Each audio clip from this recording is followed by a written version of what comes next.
All right, good morning, everyone. Welcome to the Joint Committee of the Environment and Natural Resources. Today is Monday, February 22nd. We have a public hearing planned for LD 39, LD 108, and LD 204. LD 39 is an act to remove the plastic bag ban. LD 108 is an act to improve public safety by repealing the single-use plastic carry-out bag ban. And LD 244 is an act to repeal Maine's single-use plastic bag law. So before we get started with our public hearing, let's go around and we'll do a round of introductions. And Chair Tucker, I'm going to rename you with your name, if that's okay. Let's go ahead and start with Representative Gramlich.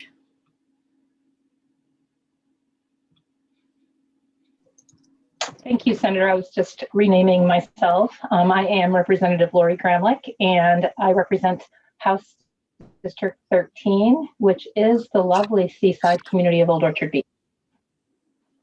And Representative Bell. Good morning, Arthur Bell here, representing District 47, which is Yarmouth, Chesapeake, and Long Island. And Representative Ziegler. I'm Representative Paige Ziegler. I represent District 96, the 7 towns of Belmont, Liberty, Lincolnville, Mountford, Morrill, the Palomo, and Searsmont, the 7 loveliest towns in the state. And Representative Johansson. Good morning. Representative Chris Johansson, District 145, the 18 organized towns in Southern Aroostook. Representative Dudera.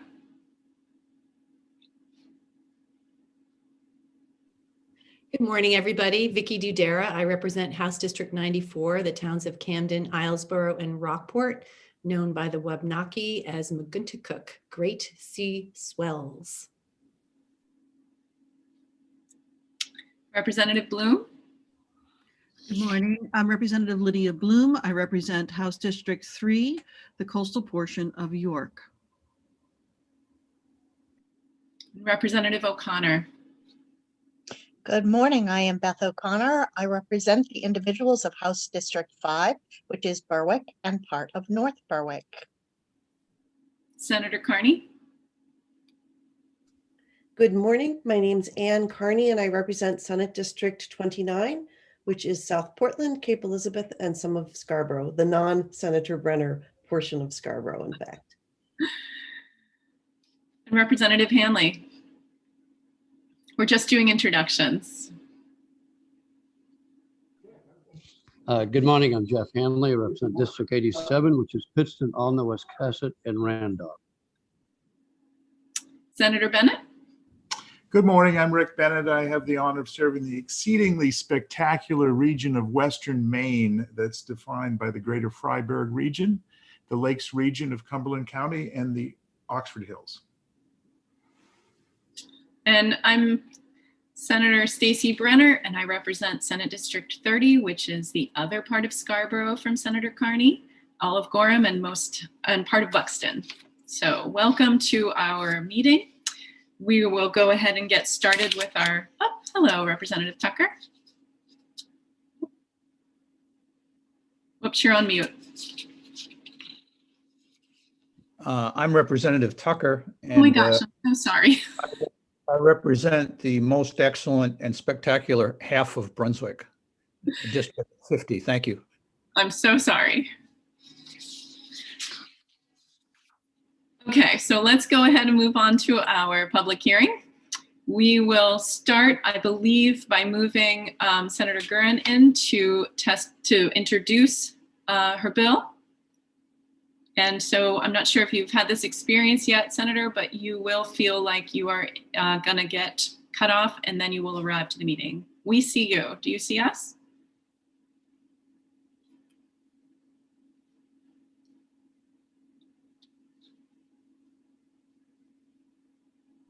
She does say in the chat that she doesn't seem to have audio. Let's see. Do I have audio now? We can hear you. Yes. Oh, good. All right. Well, And do you have a video today, or will you be skipping the video? well, I've tried to sign into the video, but it doesn't seem to be working.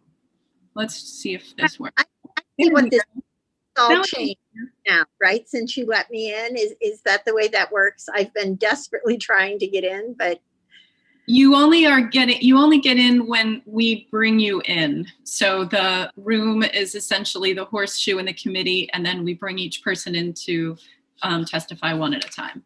okay. And at the leave of the chair, I also have Paul Davis's testimony for his bill that he submitted because he's in appropriations today. Wonderful. And what about Representative Falkingham? I have no knowledge of what he is doing. Okay. You don't see him in the room yet. So, okay. Welcome. Thanks for joining us. Well, thank you for having me. And Senator Brenner, Representative Tucker, and esteemed members of the Environment and Natural Resources Committee, thank you for allowing me to present LD 39, an act to remove the plastic bag ban. This pandemic has proved that many of our common practices are not practical in all circumstances.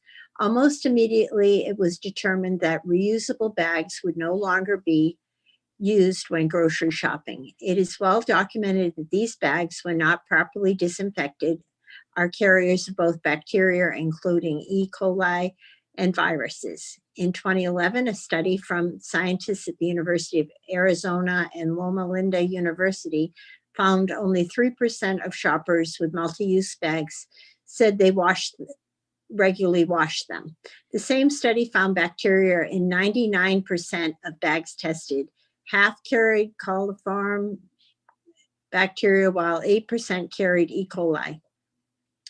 Though this study was from 2011, I suspect the numbers hold up currently.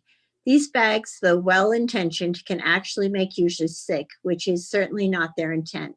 For those that would like to continue to use them, it is important to know how to properly disinfect. To mandate their usage without educating folks on the dangers, if not used properly, was irresponsible of us as legislators. The legislation before you repeals the law restricting the use of single-use carry-out plastic bags by retail stores and instead allows a retailer to use plastic bags as long as the retailer's locates inside the store or within 20 feet of the main entrance of the store a receptacle for used plastic bags and ensures that the plastic bags collected are recycled. I ask that the legislature repeal the law mandating the use of these bags. This past year has made it clear that they can carry harmful bacteria and viruses and have the ability to spread those to others. Thank you for your time and consideration. And did you want me to go right on to Senator Davis's testimony or take questions, or? Does anyone have questions at this time for Senator Guerin? Yes, Representative Gramlich. Thank you, Senator. Thank you, Senator Guerin, for presenting this legislation. You may not have it right now, but I certainly would like it for the work session. Any updated data, the data that you referenced is 10 years old. So I'd love to have more recent data. And if you have it now, I'd love to hear it. If not, we'll take it for the work session. And then secondarily, I'm curious how you got to the parameters in terms of the 20 feet to the entrance and how that has an impact.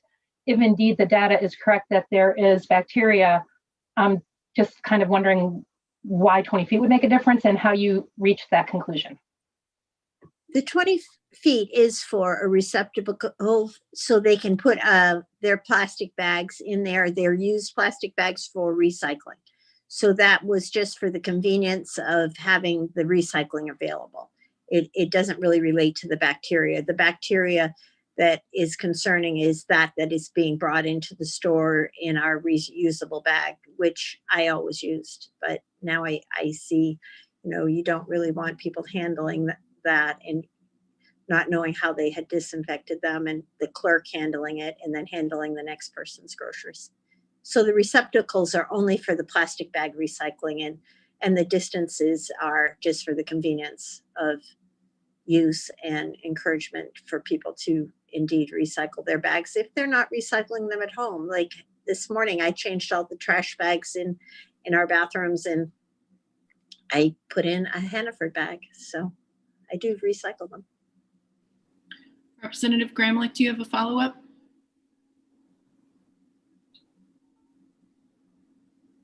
I think she might be frozen. Senator Carney. Thank you very much. I did want to, first of all, welcome you, Senator Guerin. I miss all of the good work that we did together on labor and housing in the 129th. It's really nice to see you. Nice to see you as well, Representative Carney. Thanks. And I have a really quick question for you. Tried to find the answer to myself today and I couldn't. Is there any facility in Maine that does recycle single-use plastic bags? Well, there had been one in my district, but during the COVID shutdown, they had a great lack of trash to process, and they actually have gone into bankruptcy. They were recycling all plastics. It was like a no sort facility, but they sorted it there. I had a tour, and they had a place where they were pulling out all those bags to recycle. And I'm not aware of another one at this time. Just a quick follow-up, if I may. Yes. Were they actually recycling the plastic or were they burning it? This was not the PERC plant where they were burning. This was a recycling facility, and their intent was to recycle things for they weren't going to burn it. They were recycling it, but I'm not sure of how they were doing that. Thank you. Representative Ziegler. Thank you, Senator. And the recycling center that I work with, we do recycle the film, and film is not burnt but reused, but that's a rarity. Senator, do you know the statistics? Previously, Hannaford was doing recycling of the bags. How many bags were actually recycled? What's the percentage previous to us doing this ban of actually recycling these bags? I don't know that, and I don't know if that information is available, but I'll try to find it for the work session. Thank you. Any additional questions for Senator Guerin? Representative Dudera. Thank you. Just very quickly, Senator Guerin, I certainly appreciate, the pandemic's made us rethink a lot of things, and especially around, how we can transmit diseases and things. I'm just curious how you came up with this bill idea. Is this something personally that you felt, or were you approached by constituents? I just always like to hear how people come up with their ideas. Thank you. I actually had already put the bill in, my own idea. And then I heard from several constituents who asked me to put in the bill. So I found that interesting, and I was able to say, well, yes, I have already submitted that idea.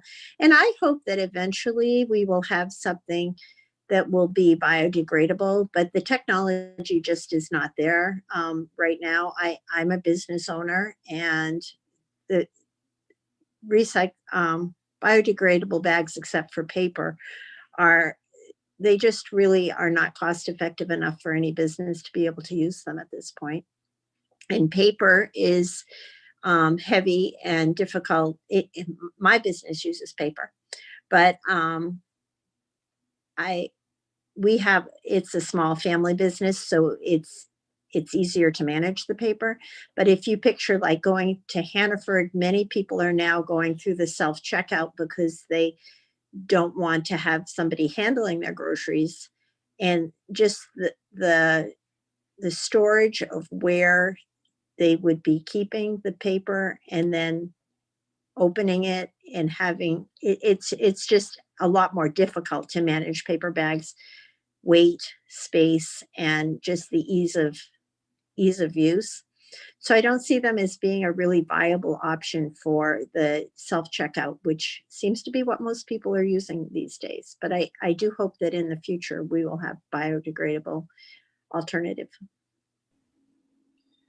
maybe they'll invent something at the University of Maine wood fiber lab. I hope so. That'll be more the thin consistency of a plastic bag, but again, made of something recyclable or biodegradable. Thank you so much, Senator. And let's go ahead and have you present for Representative Davis. Okay, this is a testimony of Senator Paul Davis.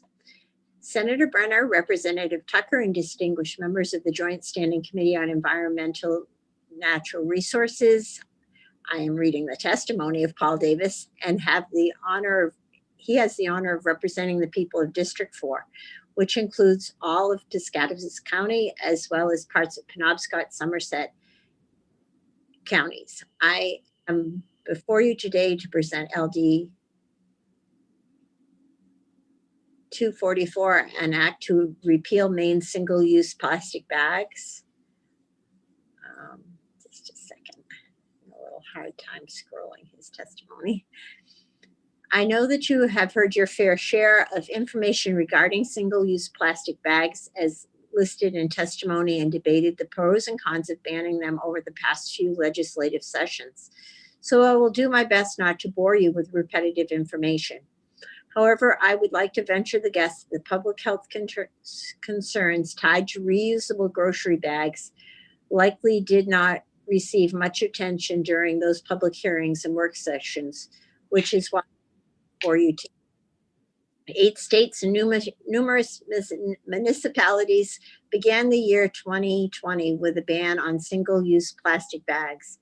Fast forward to March 17th, 2020, when Governor Mills delayed the effective date of the single-use bag from January 5th to January 15th, 2021. Why did Governor Mills and other governors across the country put their bag bans on hold? Out of concern for the public's health, as the alternative to plastic bags, such as RGBs, would be carriers of coronavirus. While I have only come across one study conducted by the New England Journal of Medicine, which shows this to be true, I have since learned a lot more about RGBs over the past few months in relation to public health and the bacteria and viruses they carry. For example, a study from 2018 in the Journal of Environmental Health shows that RGBs are effective in transmitting viruses from home to local grocery store checkout stands. Another study conducted in partnership between the University of Arizona and Loma Linda University found that 97% of people who were interviewed had never washed their RGBs. Can you recall the last time you washed your reusable grocery bag? I understand the environmental concerns that come with single-use bags, but I think it is of particular importance that weigh with concerns with that of the public's health. For that reason, I am asking that you consider supporting LD 244, which would allow retail stores to have a single-use plastic bags available if and only if they have a receptacle to collect the bags within 20 feet of the store entrance and can ensure that the bags are collected for recycling. And that is his testimony. Thank you so much. I think we will hold on questions on this testimony since Senator Davis is not here to answer them. I appreciate your time and thank you so much. I think what will happen now is we will move you back into the attendee space. Okay. Thank you for being patient with me while I learned this new way of testifying. Of course. And now next up will be Representative Havner, who is a co-sponsor.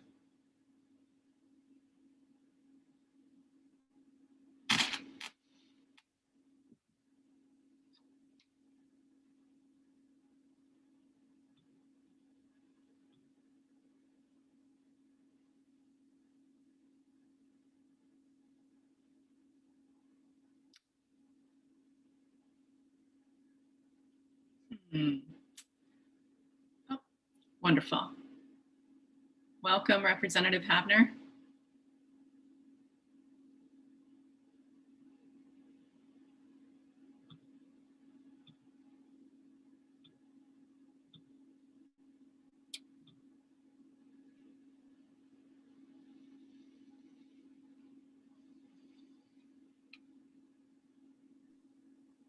Welcome. Good morning. I'm right up there with Senator Stacey Gearin. This is my first time testifying, so will be very interesting. I appreciate everyone's patience. I see some familiar faces and not so familiar faces. So, Senator Brenner, Representative Tucker, and esteemed members of the Environmental and Natural Resources Committee, I am Representative Kathy Javner of District 141, speaking in support of LD 39, an act to remove the plastic bag ban. Recently, all of us took part in training that was on the topic of our natural tendency towards being implicitly biased. Today, just by me appearing before you and stating that I am in support of this bill, you may have formed a picture of who I am. It's okay. You can admit it. We all do it. So for today, I ask that you do the best that you can and offer me a virtual clean slate. Offer me your best honest effort at being completely objective. I do also care about our environment. I care about the amount of pollution that we are experiencing. I care about microplastics in the ocean. I was born and raised in rural Maine. I mean, the real rural Maine. My favorite aroma is the smell of the pine forest after a rainstorm. I find true solace there. Why would I want this to be destroyed by irresponsibility? I would not, and I do not. I utilized cloth diapers for our two oldest children simultaneously. They're only 13 months apart, without a washing machine or utilizing a diaper service while living in Morocco, North Africa. No, I did not walk to school uphill both ways. We lived with only using public transportation. Our carbon footprint was unceremoniously small, not only by circumstance, but by choice. Life decisions have kept that small. We lived in Senegal, West Africa for almost a decade. Again, living a very simple life. I won't bore you with those details, but just know we weren't jetting back and forth every month to the States or off on European vacations. And now, back in Maine, our footprint continues to be small, again, by choice. My role here today is not to convince you of how environmentally conscious I am. No, my role is to be an advocate for the constituents in my district. However, it is important for you to understand even the abbreviated version of who I am, to try and understand that we're not on the opposite sides, maybe just a bit upstream or downstream from one another, depending on your perspective. So I advocate for the small business owners who are unfortunately having to bear the brunt of this ban. They've come to me with their redress of grievances, and now I come to you. I ask you to objectively review the data again and to not make a decision until the review has been completed. I've read article after article in preparation for this hearing. I too have had to try and stay objective. And what I have learned, and what everyone seems to agree on, is that the more a bag option is reused, be it plastic, paper, or cotton, the more it reduces their environmental impact. And let's be honest, or more importantly, let's try to stay objective. We all reuse our plastic bags for many, many different practical reasons. Although I do have framed art pieces on my wall that were created with plastic bags, perhaps not practical, but sure are pleasant to the eye. Review the data, especially in light of the DEP delay of the implementation of the ban. And yes, I agree with the DEP that even though this has been delayed, it does not negate the responsibility that we all share in keeping our planet healthy. What this allows us to do is pause and take into account perhaps some unintended consequences of this ban, or even if there have been any. But remember, we need to try and stay objective. The National Geographic Research Library for grades 5 through 8 in one of their curriculum pieces states, because reusable and paper bags have a huge environmental cost up front, and plastic bags create greater negative effects after being used, it is hard to determine which type of bag is truly the most sustainable. Regardless of whether the bag is plastic, paper, or another material, the most sustainable choice is the bag you already have. In every study and for every type of bag, it was clear that reusing the bag as many times as you can reduces its impact on the environment. Overall, making the effort to reuse any bag comes into your possession and disposing of the bag responsibly is key. Banning products does not teach responsibility. That can only be modeled. In a recent conversation with one of my neighbors, I mentioned that reduce, reuse, recycle was the model of my day. She shared with me that her mother's motto was use it up, wear it out, make it do, or do without. I like this version much better. I also know that as a state legislature, we can try to do better than banning products that can be used up and worn out. Thank you very much for your time and your energy today. Thank you, Representative. I believe Representative Johansson has a question. Thank you, Senator Brennan. I've got a suggestion, one that we get the single-use plastic bags out of the State House first. I'm looking at them right here in their liner in the garbage can. It's a single-use plastic bag. That's just as horrendous as the ones that we're trying to get rid of in the supermarkets. And then in Aroostook, I don't know of any place that we can, unless we truck them back down here to somewhere in southern Maine, there is nobody up there that's going to collect those plastic bags from the recycle bins at the supermarket. I don't know how the supermarket's going to get rid of them unless they transport them down here somewhere. So I'm not sure it's practical for Aroostook County. If somebody could answer that question, how we get rid of the bins of them that we're going to collect up there, I'd appreciate it, either today or in the work session.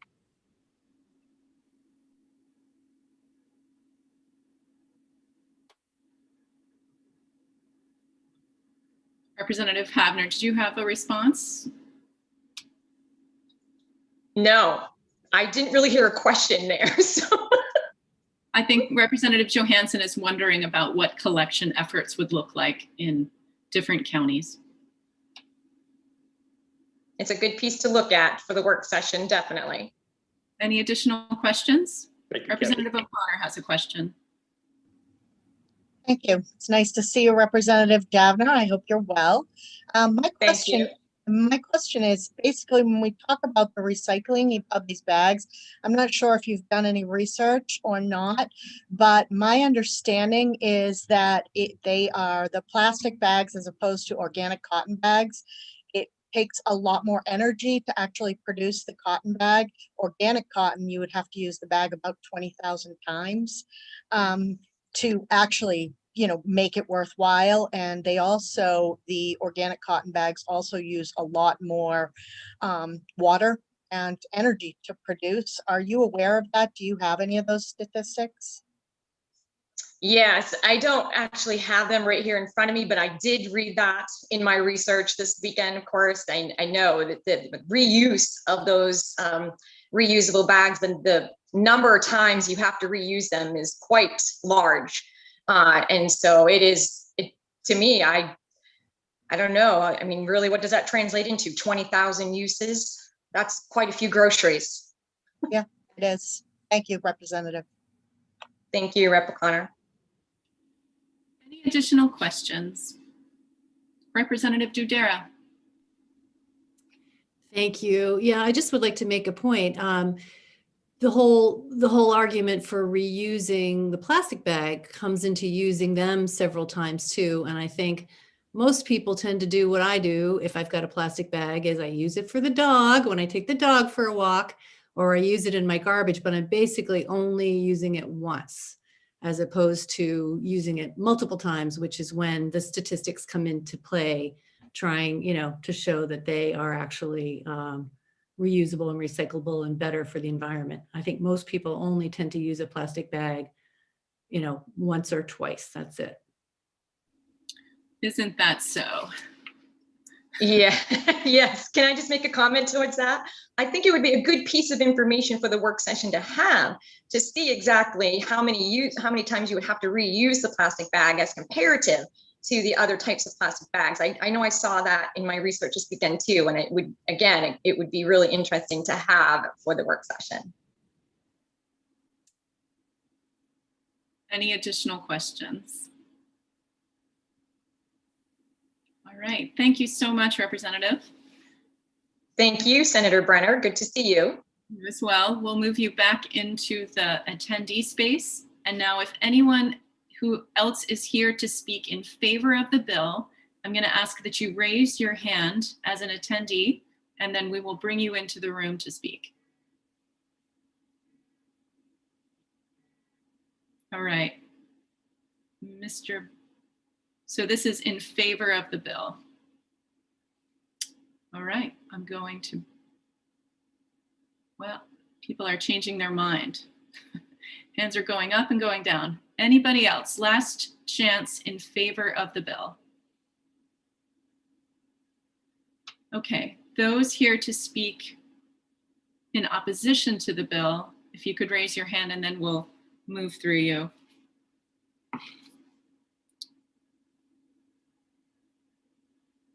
Okay. I'm going to use the list I have in front of me. And Ms. Briggs, you will be first. And then Mr. DiAugustini will be next.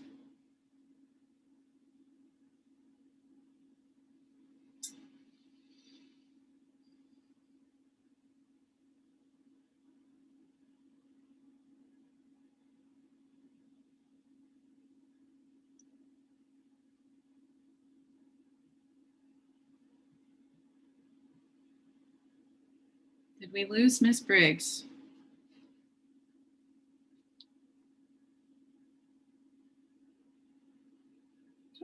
Nope. Welcome. Thank you so much.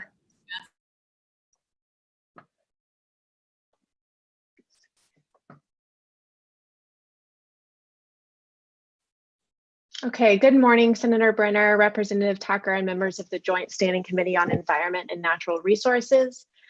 My name is Allison Briggs, and I am a law student at Maine Law and a legal extern at Maine Audubon. Thank you for the opportunity to share testimony in opposition to this bill on behalf of Maine Audubon and our 30,000 members and supporters. 8 million metric tons of plastic end up in our oceans every year, and by 2050, scientists expect plastic to outweigh all of the fish in the sea. The plastic pollution crisis is significantly harming our wildlife and seabirds in particular. Every year, a large portion of the seabird population ingest plastic and plastic fragments and have been found in 44% of all seabird species. The average American family takes home about 1,500 single-use plastic shopping bags every year, but only 1% of those are later recycled. A plastic bag never fully degrades, and it takes 500 years for a plastic bag to photodegrade, which is a process in which the bags break down into microplastics that continue to pollute the environment for hundreds of thousands of years. A recently published study demonstrated that fish exposed to microplastics had weakened feeding activity, reduced swimming speed, and reduced range of movement, suggesting that microplastics could have negative effects on hunting behavior. Furthermore, microplastics accumulated in the gills and intestine of the fish, causing significant changes to the gallbladder and liver, leading to lower growth, protein, and lipid contents. Fish are eaten by coastal birds, other wildlife, and humans, meaning that the known impacts of microplastic ingestion are not isolated to fish. Wildlife ingest far more than microplastics. Sea turtles and whales often mistake plastic bags for jellyfish, a primary food source. And once ingested, plastic bags cannot be digested or passed by these animals, which can prevent food digestion and lead to a very slow and painful death. For the same reasons that we strongly supported the 129th legislature's adoption of LD 1532, we strongly oppose the legislation that seeks to overturn it. LD 1532, which made Maine the 4th state to implement a statewide ban on single-use plastic bags, was and still is overwhelmingly supported by the people of Maine. Although the implementation of 1532 was postponed due to COVID-19, claims that reusable grocery bags carry and transmit COVID-19 are demonstrably false. Single-use plastic is not safer to use during the pandemic than reusable bags. In fact, recent studies show that the virus remains active on plastic much longer than on cotton or paper. Moreover, the chance of transmission through inanimate objects is very small, and the data does not support taking drastic steps, such as allowing plastic bags to continue to pollute Maine's waters and harm its wildlife. Thank you for your time. Thank you so much, Ms. Briggs. Representative Hanley has a question. Yes, thank you, Madam Chair. Ms. Briggs, how many tons of plastic did you say get dumped in the oceans every year, metric tons?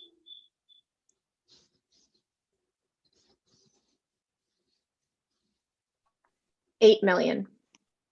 How many of those tons come from the state of Maine, and are they dumped off the coast? I don't know the answer to that, but I can get that for you. Okay, I'd like to know that. Thank you. Thank you.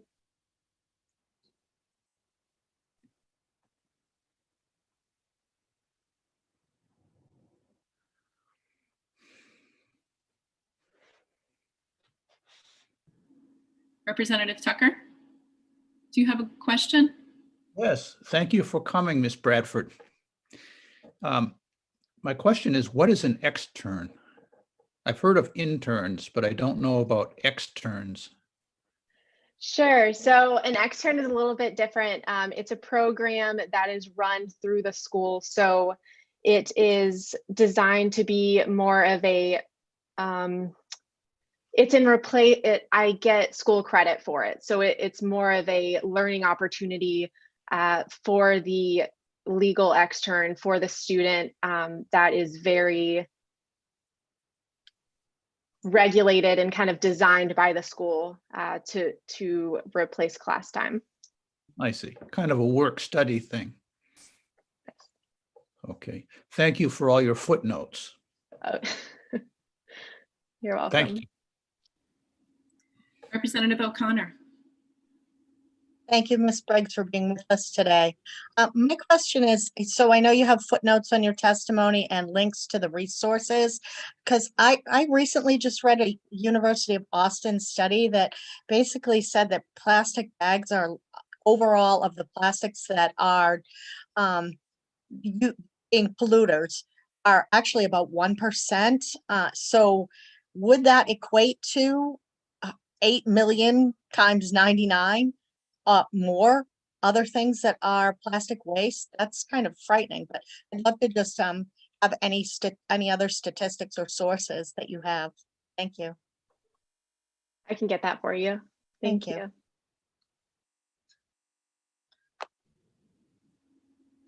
Any additional questions for Ms. Briggs?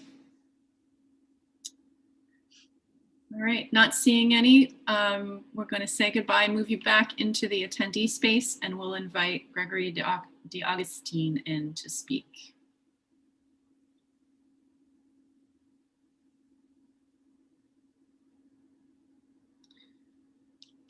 And Ms. Gates, you'll be next.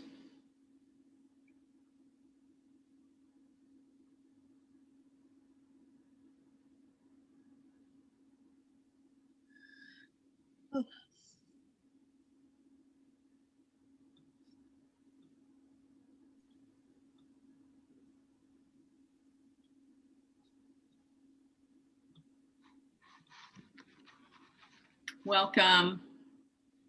Thank you, and good morning to the committee, and I want to thank you all for your diligence in continuing your work through the pandemic.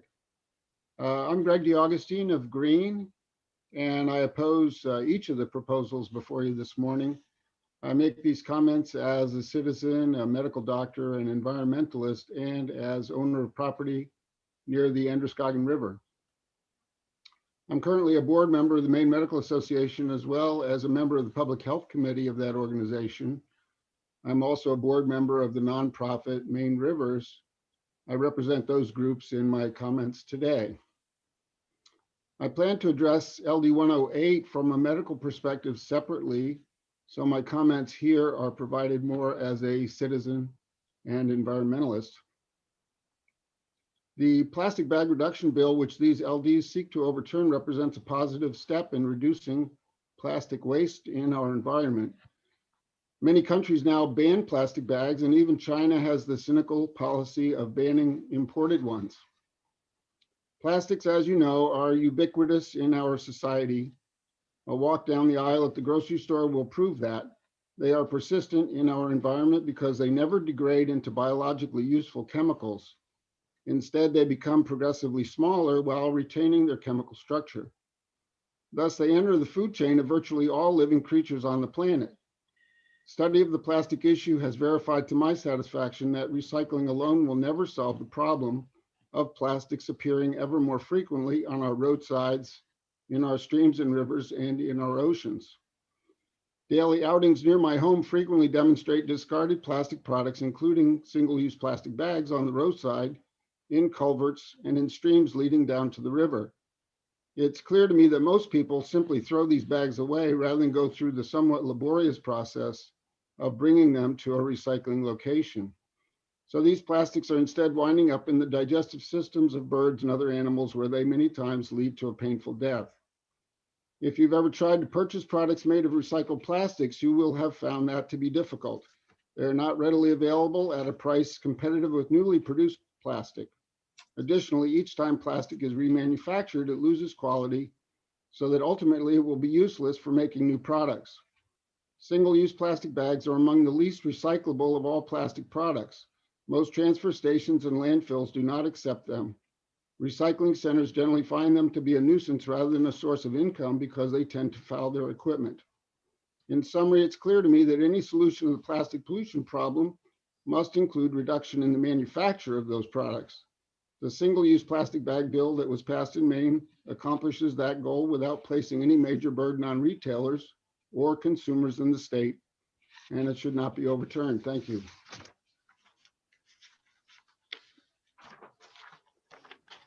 Thank you so much. And then you mentioned you are also going to provide a separate testimony for LD 108? That's correct. Okay. Does anyone have questions? Actually, you know what? I think what I'd rather do is have you present both, and then we can address you with questions after that. Okay. Thank you. I'm a little out of breath after that. Let's see. Okay, I'm opposed to LD 108. In these comments, I represent the Maine Medical Association and the nonprofit Maine Rivers. I received my medical degree at Georgetown and then trained for 5 years at Maine Medical Center as a resident in general surgery. I've been certified by the American Board of Surgery and am a fellow of the American College of Surgeons. I practiced general, trauma, and breast cancer surgery in Lewiston for 35 years. I was co-medical director of the Bennett Breast Center at CMMC for more than 10 years. LD 108 makes the dubious claim that expanding the use of plastic bags will in some way improve public safety, but I don't believe that's correct. As a physician, I read on average one scientific article daily regarding SARS-CoV-2. 1 year into the pandemic, I have yet to read of a single proven case of infection on the basis of surface contamination by the virus. It is instead transmitted by respiratory droplets. I have reviewed scientific studies regarding persistence of the virus on various surfaces, and it's reasonably clear that non-porous surfaces such as plastics allow for longer survival of the virus. So handing plastic bags to customers at grocery stores appears to provide no health benefit. The fact that the virus remains viable longer on plastic surfaces than on porous fabrics actually raises concern that it may actually increase risk rather than reduce it. Other health concerns regarding plastics in our environment bear mentioning too. It's well known that plastics persist on our land, in our waters, and in the air. From there, they pass easily into our drinking water and foods. As a breast cancer surgeon, I'm familiar with several scientific studies documenting the appearance of plastic components in human breast milk. Plastics have also been identified in 21 types of table salt and are certainly present in many of our foods. Many of these substances are chemically similar to the hormone estrogen, so they can mimic estrogen in plants and animals, including humans. Pending further research, we should be concerned about the possibility that we are slowly poisoning ourselves and our children with plastic breakdown products. Lastly, I would like to comment on a problem with the language of LD 108 when it states that, quote, plastic bags collected are recycled or delivered to a person engaged in recycling plastics, end quote. Single-use plastic bags are not easily recycled, and many plastic recycling locations in Maine, including my local transfer station, specifically disallow plastic bags. The entire recycling process is dynamic and not well tracked. So delivering bags to a, quote, person engaged in recycling plastics, end quotes, does not equate with actually recycling the bags. It's clear that reducing the production of plastics would carry many health benefits. our current law to limit utilization of single-use plastic bags is a reasonable one, and it should not be repealed. Thank you again. Thank you so much. Does anyone have questions for Dr. Augustine? Yes, Representative Ziegler. Thank you, Senator. And also thank you, Doctor, for showing up today. Since we're talking about the medical effects of reusing the bags, as a doctor, have you seen many people come into the emergency rooms with gastrointestinal problems because they have a reused bag? Have you heard of any great pandemics in regards to the reusable bags producing? And thank you very much as a physician. I want to thank you as a frontline worker for what you've been doing the last year. Thank you for the question.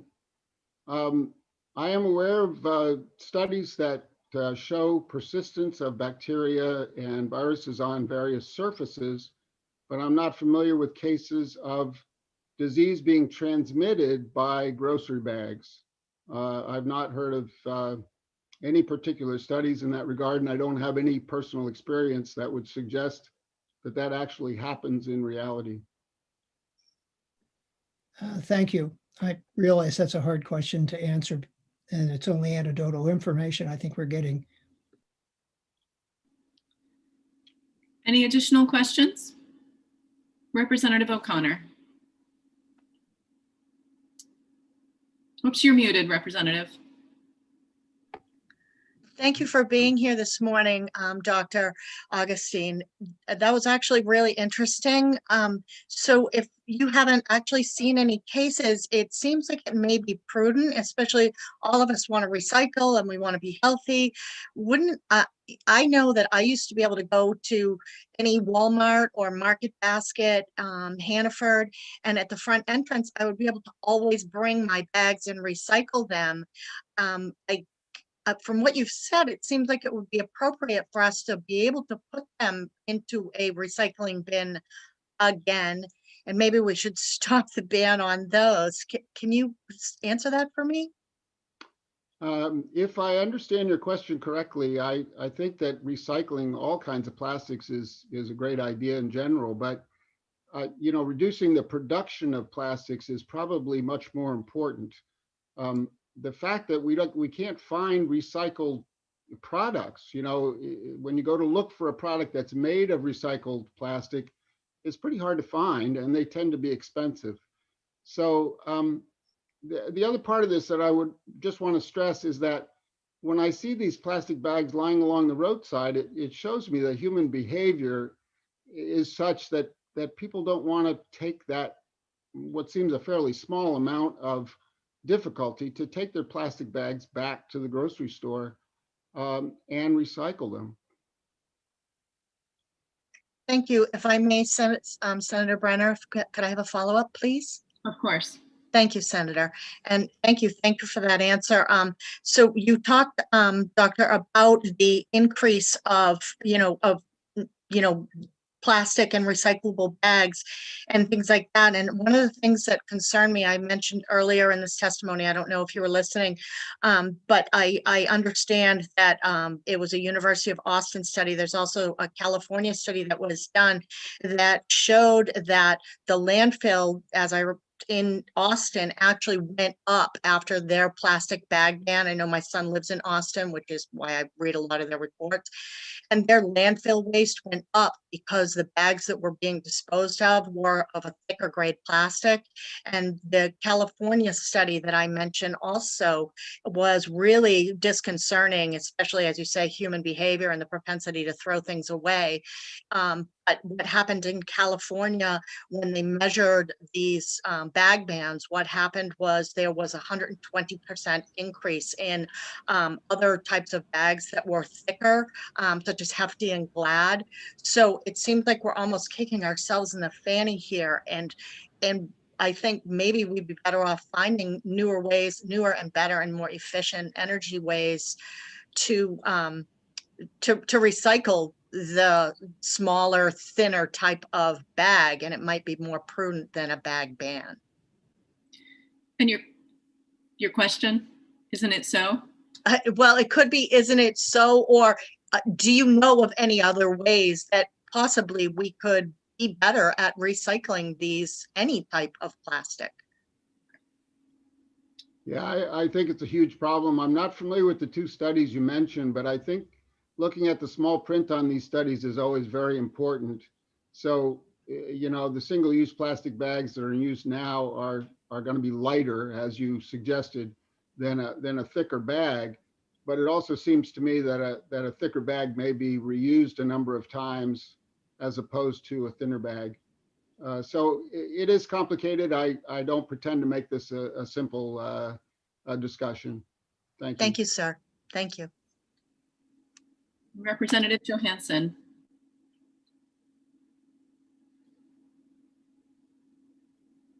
Representative, you're muted.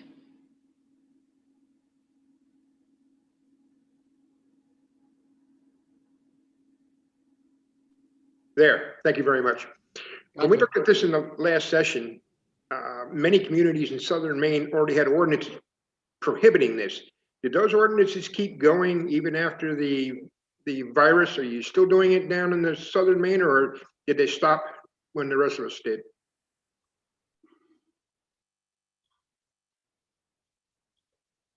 Should I answer that? Are you directing your question to the doctor that's testifying, or generally to the committee and would like feedback from OPLA? You're muted. I guess it's not important to me who answers it. I'd just like to know at some point, I guess. Okay, how about we'll put that forward for the work session. And if anybody in the audience has information on local bag ordinance bans, they could bring it to the work session.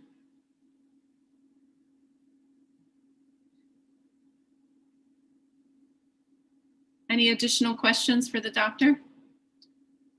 Could I make one other quick comment about recycling of single-use bags? Sure. Very briefly, I have asked around to some of the grocery stores locally here in central Maine, and some of the employees have told me that their belief is that the plastic bags taken out of the bins are actually thrown in the trash. So that's pretty alarming to hear that. Hopefully that isn't true in most grocery stores. Thank you for that. All right, so we will move you back into the audience, and we are going to bring Ms. Gates in for her testimony now.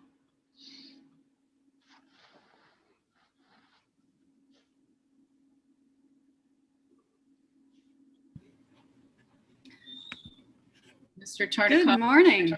Yep. Hi there, my name's Melissa Gates. I use she, her pronouns, and I'm a lobbyist for the Surfrider Foundation and the Ocean. I'm speaking to y'all today on behalf of our Surfrider Maine chapter in strong opposition to all three bills before you today. Protecting public health and frontline workers in the continuing public health crisis is absolutely paramount.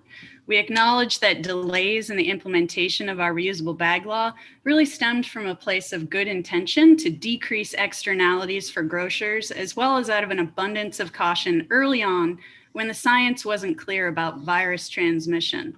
Fortunately, by 2020, reusable bags had already gained critical usage numbers in Maine, and that's through the widespread municipal bag mitigation laws enacted in earlier years, and through all the retailers in Maine preparing to come into compliance with the new state law.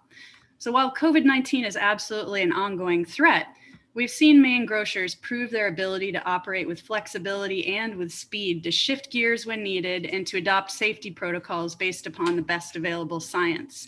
And fortunately, the science of COVID-19 transmission is now much more clear, and we know that contaminated surfaces present a very low risk. And in fact, as we just heard from the doctor, there's not even one documented case of fomite transmission. So while single-use plastic bags cannot be machine washed or disinfected, neither can paper bags, and they also carry significant threats to our waste stream, to our public health, and to our environment, We also know now that using hot soapy water to wash cloth, such as our own clothing and cloth reusable shopping bags, is effective at killing this virus as well as bacteria.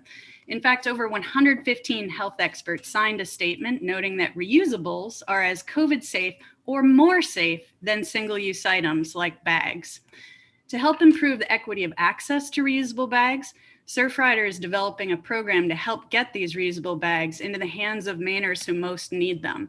While we can't meet the needs of every struggling Mainer with this one program, ours is just one example of efforts underway to really help improve access to quality cloth reusable bags to financially insecure people. We also know that petrochemical plants that are needed to produce plastic bags disproportionately impact communities of color.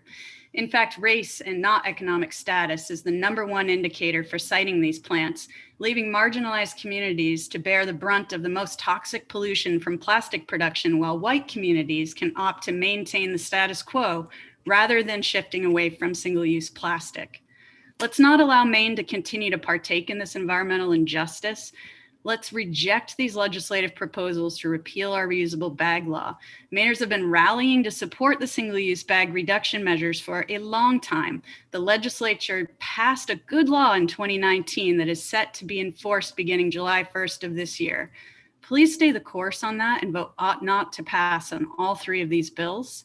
And as a point of clarity, the requirement for a receptacle to be placed within 20 feet of any store offering single-use plastic bags was an existing standalone law that when LD 1532, the bag ban bill, passed, was moved to section C1 of that law to keep things organized. It's not a new section of law nor a new idea. Considering that recycling rates reported by the EPA for reclaimed bags, sacks, and wraps in 2018 was less than 10%, in large part because they're just a menace in recycling facilities that pose public safety hazards as well as machinery hazards. And many reclamation facilities just refuse to take them in. We know that recycling isn't the answer and that provision did not work to solve the problem for us in the past, so there is no reason to think that it will work moving forward. So really, I appreciate the deliberation on this today, and I appreciate all of your service to our state. Thank you for hearing our testimony today. Thank you, Ms. Gates. Are there any questions for Ms. Gates?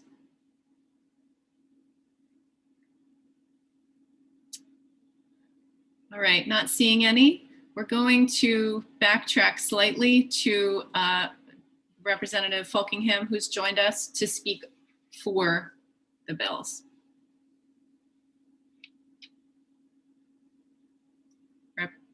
Welcome, Representative.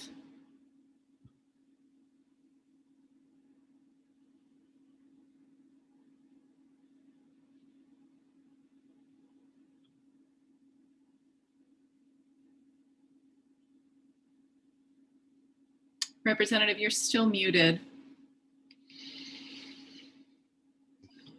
Oh, there we go. Okay, can you hear me? We can, yes, welcome. Okay, thank you. Thanks for letting me come in. I apologize for the technology, but thank you for letting me squeeze in. If it's good with you, I'll go ahead. Yes, please. We're glad to have you. Thank you. Good morning, Senator Brenner, Representative Tucker, and members of the Energy and Natural Resources Committee. I am Representative Billy Bob Falkingham, and I am here to present LD 108, an act to improve public safety by repealing the single-use plastic carry-out bag ban. Augusta, December 22nd, 2020. A statewide bag ban on single-use carry-out bags had been scheduled to go into effect January 15th, 2021, and the polystyrene foam disposable food service container ban had been scheduled to go into effect January 1st, 2021. However, the Maine Department of Environmental Protection, DEP, is delaying its enforcement of the laws that ban the use of these products until July 1st, 2021. The department is taking this approach in response to several practical and logistical effects of the COVID-19 pandemic. COVID-19 worldwide pandemic has disrupted traditional food marketing and packaging supplies. Demand for the groceries, curbside pickup, and takeout food has increased, while the demand for paper bags and thicker reusable plastic bags has also increased, resulting in substantially less supply of both 4 mil reusable plastic bags and paper bags. The substitutes allowed for single-use plastic carry-out bags under the bag law. Additionally, due to concerns over possible virus transmission, many retailers have asked customers not to bring reusable bags from home, moving customers back to store-supplied single-use bags. This statement is from David Medore, Communications Director of the Maine DEP. The unfortunate truth of the matter is that no one knows when this pandemic will end or when the next pandemic will come. It would be dangerous and irresponsible to ban plastic bags with what we know now. The plastic bag ban was well intended, but thankfully it had not gone into effect when its dangerous and deadly consequences were realized. Thankfully, Governor Mills took immediate action to halt the implementation of this potentially deadly law. Maine has a growing population of Somali immigrants, Congolese asylum seekers, and other new Mainers of color. These communities are generally not affluent and sometimes come here with just the clothes on their back. We need to remember that not everyone has the disposable income to purchase reusable bags for the sole purpose of grocery shopping, when some of them don't know how they are paying for their next meal. Let this be the first racial impact statement of the 130th Maine legislature. Plastic bag bans are inherently racist. They unintentionally come from a place of white privilege. The law has prioritized conveniences taken for granted by affluent members of society and forgotten the poor and homeless. Where does someone store their reusable grocery bags when they don't even know what homeless shelter they will be sleeping in that night? Let's not punish the poor, the homeless, and those seeking refuge in our state. Many of these Mainers of color don't own a car, let alone a Suburban or a truck capable of lugging many paper bags. How would they transport them? Please pass LD 108. Thank you. Representative Gramlich has a question for you. Thank you, Senator. Thank you, Representative Falkingham. I can't express enough how heartened I am to hear your concern for our people of color that are vulnerable. I'm not sure whether or not you're aware, and I think our analysts certainly correct me, but Representative Gramlich, I'm going to interrupt you for just a second and perhaps ask you to turn your video off because we're having trouble getting a clear feed of your audio. Thank you. Is this any better? Yes. Can you all hear me? Mm-hmm. Thank you. I've been having some internet connectivity. So I was just thanking Representative Falkingham for his concern for vulnerable populations and people of color in our state. That means a great deal to me as a social worker. I will be able to be corrected from our analyst, but it's my understanding last year and last session when we worked on LD 1532 that we had a provision in place that would accommodate folks who were vulnerable and not able to afford the purchase of reusable bags. And I'm not certain if that's been taken into account with any of this legislation, or if Representative Falkingham, you're aware of that provision. No, I'm not aware of a provision for that.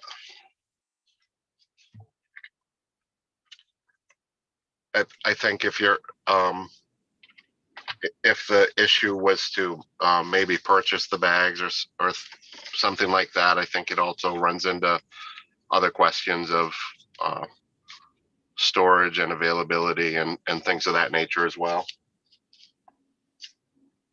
Representative Gramlich, do you have any follow-up questions, or are you all set? Thank you, Senator. I guess what I'll ask our analysts to do is perhaps remind the committee when we go into work session about the bill that was passed last session and the avenues that we took to assure that people that were less fortunate could still afford to purchase reusable bags. Great. Thank you. Senator Bennett has a question. Thank you, Madam Chair. Representative Falkingham, thank you for testifying today. You may be aware that there has, for several decades, been a solid waste management hierarchy, which our House Chair, Representative Tucker, refers to as the Holy Writ. It's a sacred text that basically lists out the order of priorities for our policies with respect to the solid waste management. And it follows the usual expected hierarchy of reduce, reuse, recycle, compost where possible, waste processing to reduce the volume needed for land disposal, and then finally land disposal. These bills seem to be moving us in a direction opposite the solid waste management hierarchy and moving from a reduction, which is A, to at least a C, if not down to an F for this particular product. And so I'm wondering, and based on your testimony in particular, Representative Falkingham, I'm just wondering that it seems that you may not agree with this whole hierarchy based on other contingent considerations for public policy. And I'm just wondering, have you given any thought to the section 2101 of Title 38, which lists that hierarchy, and how this bill might, your bill might impact that, and whether there needs to be some sort of amendment that would be correspondent to your bill to change the hierarchy itself?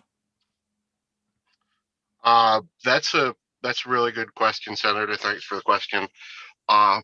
This is a conversation that it could really be a broad conversation and go into a lot of different areas and the technicalities of what's better for the environment, worse for the environment. I was kind of trying to avoid that in my testimony and just stick to, the one issue at hand. And I know there's some other bills that were on this subject, and I'm not sure exactly what the language is in those bills, but my bill did have the component of recycling, offering the recycling for the bags. And another thing that I did introduce was in a separate bill that I have introduced in the legislature is a bill that would promote using reusable plastics for energy sources. But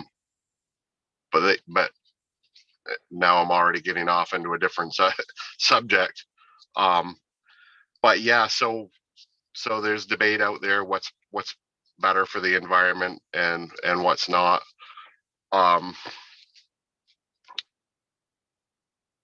It's like I said, it's a very broad subject, very interesting. Yeah, I do think there should be probably an evaluation to see where these things fit into the categories and what should be the priority.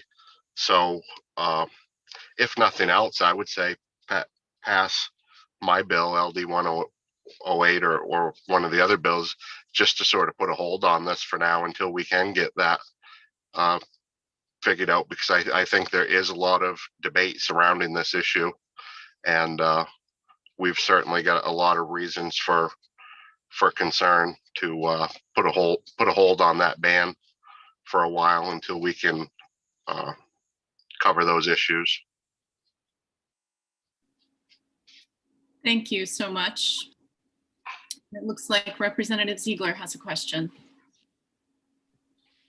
Yes, and thank you, first of all, Senator Bennett, for bringing up the hierarchy. And I think this is a big issue that we're talking about, is reuse versus recycling. Representative Falkingham, are you aware of the plastic bag ban in Kenya and how they handled the issue about people with economic low incomes and how they work through that, and it's been very successful. Are you aware of that? No, I'm not. Thank you. All right, and Representative O'Connor has a question. Yes, thank you very much, Senator Brenner, and thank you, Representative Fockingham, for being in front of us today. When you talk about, actually, when you bring up hierarchy, and basically what we want to do is reuse products, recycle products, and it seems to me that you're talking about rethinking these products. I don't know if you're aware or not, but in Canada, when they produce these products, the small thin plastic bags, they don't use petroleum products at all. They actually have banned petroleum in the use of the production of these bags. They use natural gas, which is which they use what's called ethane, and the ethane is a byproduct of the natural gas. Yes. I just want to remind you of the importance of a question versus Yes. My question to Representative, I think that we should be looking at solutions to these problems instead of banning bags. Have you looked into or considered the use of natural gas in the production of these to make them less detrimental to our environment the way that they're produced? That's a really good question. I'm glad that you brought that up. I had not personally considered the use of that form, but I am aware of some experimentation actually using lobster shells to create biodegradable bags and products. So there may come a point where we can create a product right here within our own state to produce these bags. And I like the term plastic grocery bags better than one-use bags, because I've very rarely ever had them get used for one use. When we come home with them and empty our groceries, they don't go in the trash can. They go into a container where they eventually get reused, sometimes multiple times. So, but yeah, that's I think that we're not far down the road. We're going to be producing these bags, and they're going to be biodegradable and probably not petroleum based. So, good question. Thank you. Let's hope so. Thank you. Any additional questions for Representative Fockingham? All right. Thank you so much for joining us this morning, Representative. Thanks a lot. Thanks for squeezing me in there. Of course. We'll move you back into the attendee space, and we're going to move Rebecca Graham in, and then Dick Atlee will be next after Ms. Graham.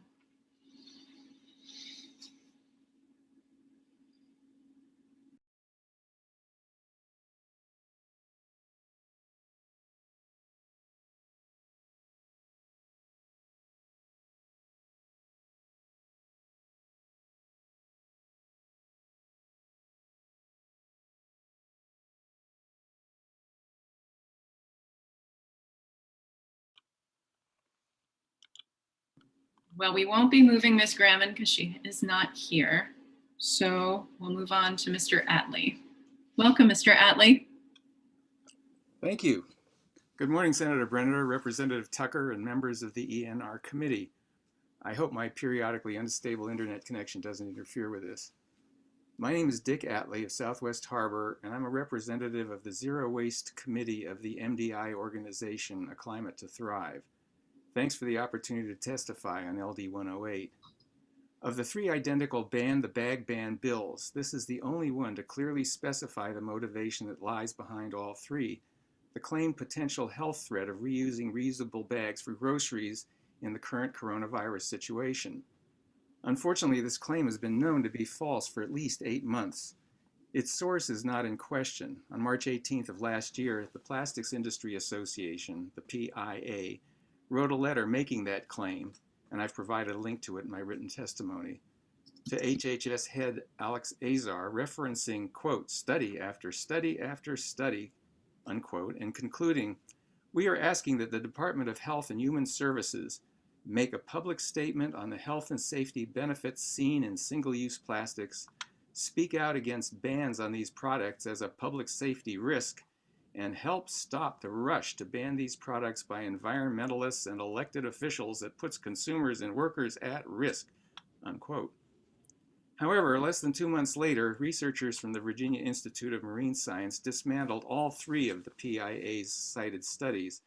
Their article, entitled Single-Use Plastics and COVID-19, Scientific Evidence and Environmental Regulations, was published in the American Chemical Society's Journal of Environmental Science and Technology, link also provided.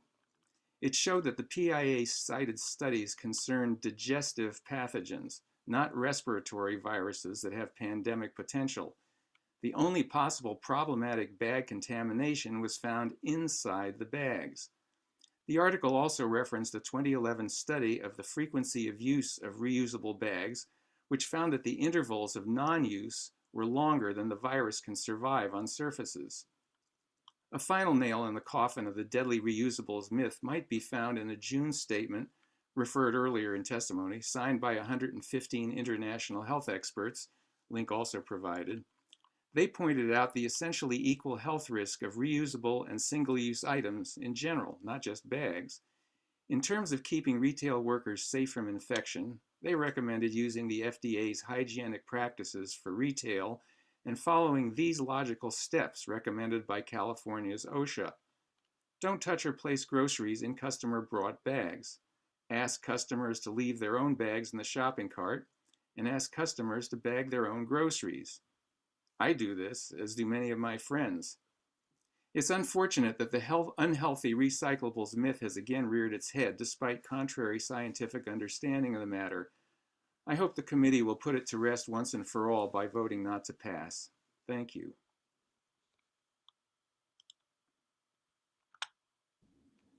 Are there any questions for Mr. Atlee? Seeing none. Thank you so much, Mr. Atlee, for joining us. And we will move you back into the attendee space. And now we will hear from Mr. Peter Blair. Welcome, Mr. Blair. Welcome. Can you hear me? Yes. Okay. Good morning. Thank you for the opportunity to provide testimony in opposition to LD 39, LD 108, and LD 244, legislation to repeal Maine's single-use plastic bag law. My name is Peter Blair, and I'm a staff attorney with Conservation Law Foundation's Zero Waste Project. For the record, CLF is a nonprofit environmental advocacy organization that works to protect the environment and promote healthy communities in Maine and across all of New England. CLF's Zero Waste Project works to address unsustainable and polluting waste management practices and promote proven waste management solutions like source reduction, recycling, and composting as set forth in Maine's solid waste hierarchy. The Conservation Law Foundation strongly opposes these bills. Single-use plastic bags are unrecyclable and they pollute the environment and threaten public health at every step of their life cycle. The 129th legislature voted to adopt LD 1532 to better protect the environment by banning these harmful products and promoting the use of reusable bags. When enacted, that law had overwhelming public support, and that support remains strong today despite the pandemic. Moreover, the reason behind the legislature's adoption of that law are just as valid today as they were then. Americans use over 380 billion plastic bags annually. A significant amount of these contribute to the growing issue of ocean plastic pollution. According to a 2018 report from the Ocean Conservancy, single-use plastic bags are the 5th most collected item during international beach cleanups, and plastic bags are regularly a top 10 item on all land-based litter cleanups throughout the world. These cleanups are costly to taxpayers, businesses, and local governments, averaging $11.5 billion every year in the United States alone. When littered throughout the environment, these bags are a threat to wildlife. Countless whales, sea turtles, birds have suffered slow and painful deaths and suffered injury from single-use plastic bag pollution when they get entangled or mistaken for food. Moreover, plastic bags break down into microplastics, as you've heard, and create lasting harm to every living organism, including humans. Microplastics are now ubiquitous in every corner of the environment. The bags that do not make their way into the environment and are collected for disposal are either buried, burned, or landfilled, since single-use plastic bags are not readily recyclable. Less than 6% of all plastic bags that are collected are recycled. Therefore, it's highly unlikely that even if a plastic bag is cleaned, dried, and disposed of in the correct recycling stream, that it will actually be recycled. Moreover, those 6% that are recycled and collected are more likely downcycled and not turned into new bags, but other products, because there really is not a market for this recycled content.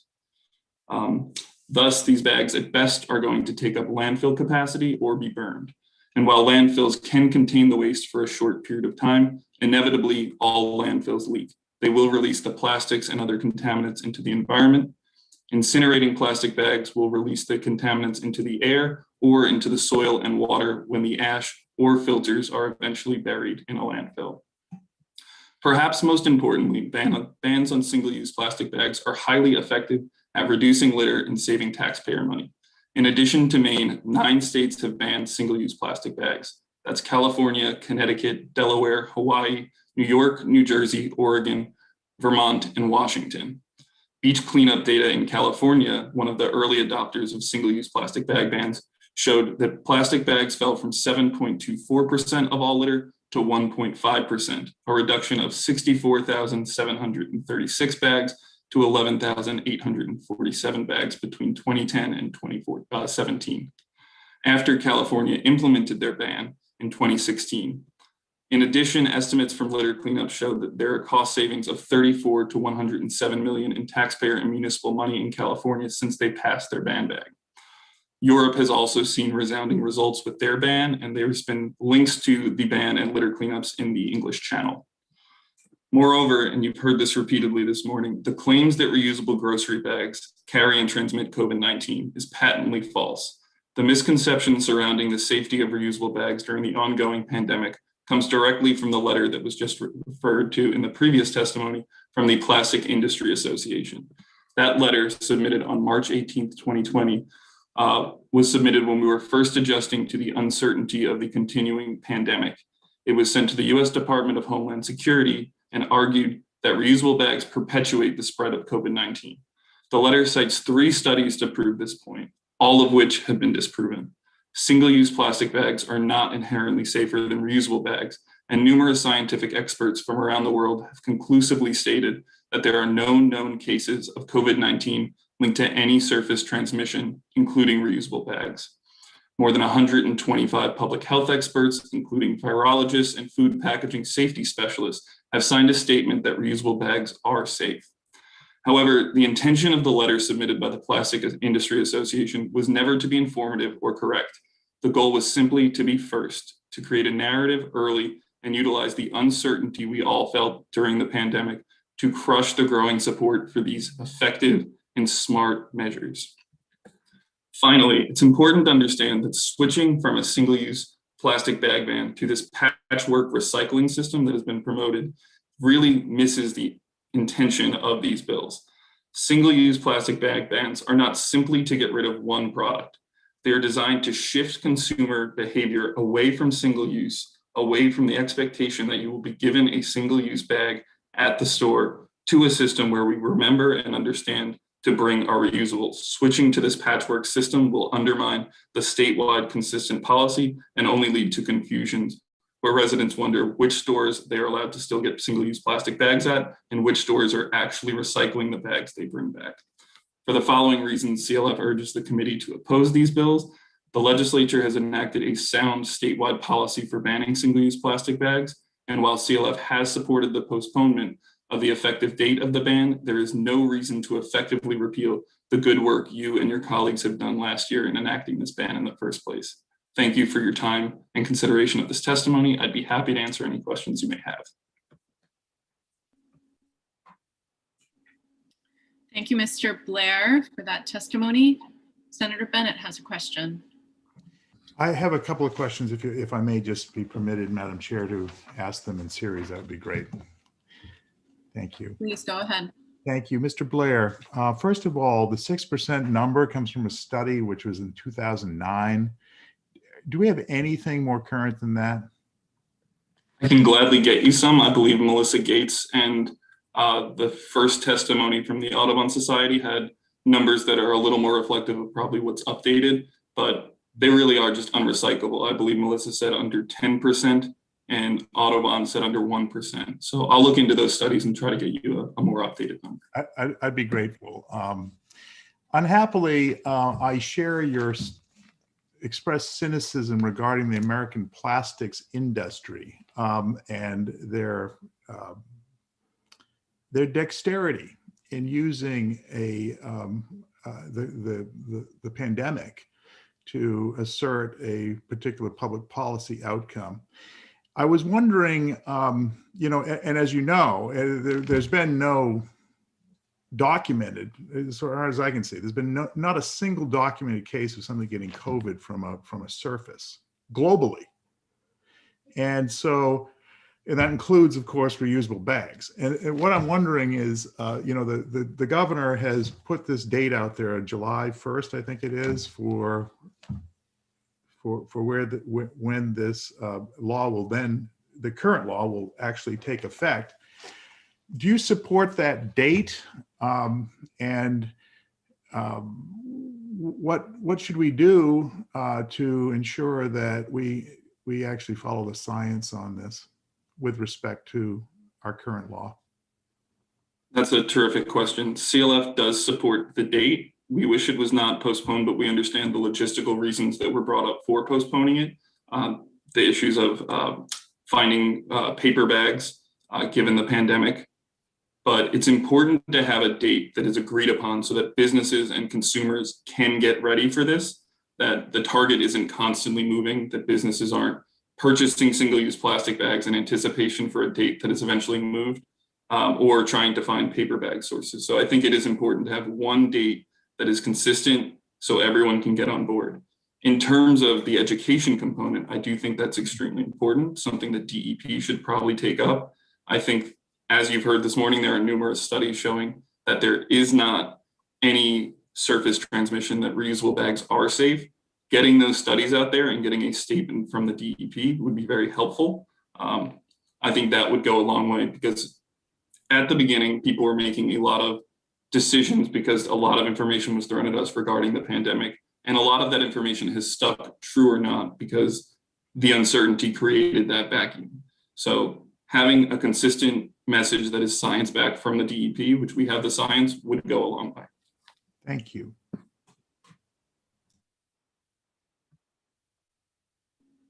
Yes, Representative O'Connor.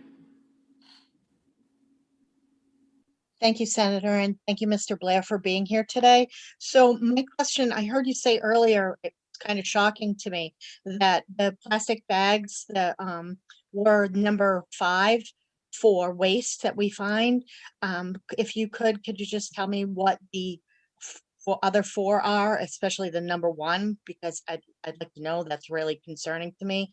And also, could you also, if you don't know, could you find out for me what percentage of Maine's waste is from these plastic bags, and if you can, the other 4 before that? Thank you. Yes, that's a terrific question. Off the top of my head, I do not know what the top 4 are, but that is an Ocean Conservancy report, which should have the information, and it was linked in my testimony, but I'll pull that out and send it to you as well. Thank you. I do know that I previously worked for a nonprofit in New Jersey that did annual beach cleanups, and the most common number, 1, 2, and 3 for New Jersey, were cigarette butts, foam pieces, and miscellaneous plastic film. So I think the Ocean Conservancy's report would be similar. Thank you very much, Mr. Blair. Senator Carney. Thank you, Madam Chair. Mr. Blair, I don't know if you've linked to this in your testimony as well, but could you please share with us some more information about the state and municipal savings that result from having plastic bag bans? Yes, I linked to a couple of the reports for the specific information I cited to, primarily California's savings, and as well as the cost of these cleanups, which I think we're all familiar with in Maine now, especially with what happened at Searsport. seeing the effort that needs to go into these widespread beach cleanups and how labor intensive they are. But I can look more at the municipal savings, and I believe that work has been done related to the EPR bill that is coming before this committee. Thank you. That would be really helpful for the work session. And Mr. Blair, I have a question for you that perhaps if you don't have the answer for today, could or anyone else in the attendees list could provide information for. I'm wondering if you have any information about where plastic bags are produced. What are they, mostly US made, or are they mostly made abroad? I will look into getting more accurate information, but from my understanding at this point, the ones that are US made are primarily in the Midwest. I believe they use a lot of the byproducts of fracking to produce these, which is a significant public health concern in and of itself. And there are reports that the oil and gas industry are chumping a lot of money into plastics in general because they see this as their next big boom. With a shift in oil and gas not being used for energy reasons, plastic is their new lifeline. And I can send you that report. It was done by Harvard. And then I have a companion question, which is any information you have about where paper bags are produced and if there are any manufacturers in Maine. I'll gladly look into that for you. Thank you. Any additional questions for Mr. Blair? All right, not seeing any. Thank you so much for joining us this morning. And I believe Ms. Nichols is next. Welcome.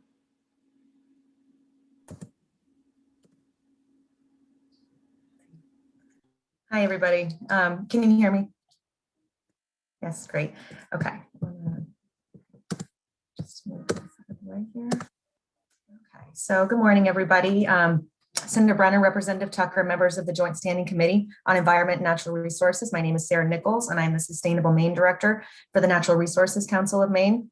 And I appreciate this opportunity to speak to you in strong opposition to each of these three bills this morning. The 129th legislature voted to adopt LD 1532, which made Maine the fourth state in the nation to promote the use of reusable shopping bags by curbing the unlimited distribution of single-use plastic shopping bags. LD 1532 received overwhelming public support, including from the Maine Grocers and Food Producers Association and the Retail Association of Maine. NRCM worked closely with each of these organizations to develop the legislative language that was signed into law. And we recently sent the committee a letter in opposition to any and all legislation that seeks to overturn this important law that will help reduce plastic pollution in Maine. And I've attached that letter to my testimony. We firmly believe that the reasons why the legislature enacted LD 1532 in 2019 remain as valid today as they did then. Claims that the pandemic creates a reason to overturn Maine law are simply not based in science and should be dismissed. And here's the truth about plastic bags. Plastic bags are the fourth most common plastic type found in cleanups across the nation. And I think the discrepancy, I'll say, between fourth and fifth is whether or not you include cigarette butts as number one, as Mr. Blair commented on. And it's estimated that the average American household collects about 1,500 single-use plastic bags per year at checkout, which is far more than could feasibly be reused at home. The data that I'm using is less than 6% of plastic bags are recycled, and education programs aimed to try to reduce the use or increase the recycling of plastic bags are not particularly effective. And plastic bags are a primary source of contamination in Maine's recycling programs and often tangle recycling equipment, costing time, money, and other resources. Using plastic bags has not been shown to protect individuals from COVID-19. Infections occur mainly through exposure to respiratory droplets when a person is in close contact with someone who has the virus. And even though there's no evidence of surface transmission, plastic harbors the COVID-19 virus much longer than paper or cloth, according to studies. And if any of these bills were enacted, Maine would no longer have a statewide policy, which means that the retail establishments throughout the state would revert back to administering a patchwork of existing local laws. This inconsistency would worsen over time as more Maine people demand action on plastic pollution. So for all of these reasons, Maine plastics bag policy was and still is strongly supported by the Retail Association of Maine, the Grocers and Food Producers Association, Maine's Environmental Priorities Coalition, municipal leaders, and people across Maine. And I will also say that no state has reversed a bag ban, and Maine should not do so either. Vermont passed its law on the same day as Maine, but they did not postpone the implementation because, according to the Vermont Department of Public Health, reusable bags are safe to use even during the COVID-19 pandemic. So we urge the committee to join us in opposing these bills, and we have a good law on the books and it has broad support and we should keep it. So I'm happy to answer any questions that you have. Thank you so much. Any questions for Ms. Nichols? Yes, Representative Dudera. Thank you very much, Madam Chair. Thank you, Ms. Nichols. Nice to see you in your snowy environment there. Can you just remind me again, you brought up an interesting point that I had kind of forgotten about. I mean, I was active in our town getting our plastic bag ban enacted, but how many Maine towns had done that at the time before we passed this statewide? I believe it was 25, and I have a list here. It's Portland, South Portland, Brunswick, Topsom, Camden, Rockport, Rockland, Bar Harbor, York, Falmouth, Freeport, Kennebunk, Saco, Cape Elizabeth, Belfast, Bath, Manchester, Blue Hill, Damerscott, Newcastle, Southwest Harbor, Waterville, Biddeford, Tremont, and Mount Desert. Okay, Madam Chair. And some were fees on the bags. Can I just follow up quickly, Madam Chair? Okay, I will. So Ms. Nichols, just also wondering, at the time, were there other towns that were also kind of in the throes of thinking about doing it? I mean, some had already done it, but others maybe were considering it. Yes, and I don't remember who they were off the top of my head, but I know that they stopped. And one concern I have too is, say, Topsom, they went and took their bag ban off the books when the state law passed, I believe, because they didn't want to have one that conflicted. And I don't know if other towns have done that, but that would be concerning if we repealed the state law. We'd have to go back and try to reinstate them in some places. That's a concern, but I'm sure they would do that again. Anything else, Representative? Okay. Senator Bennett.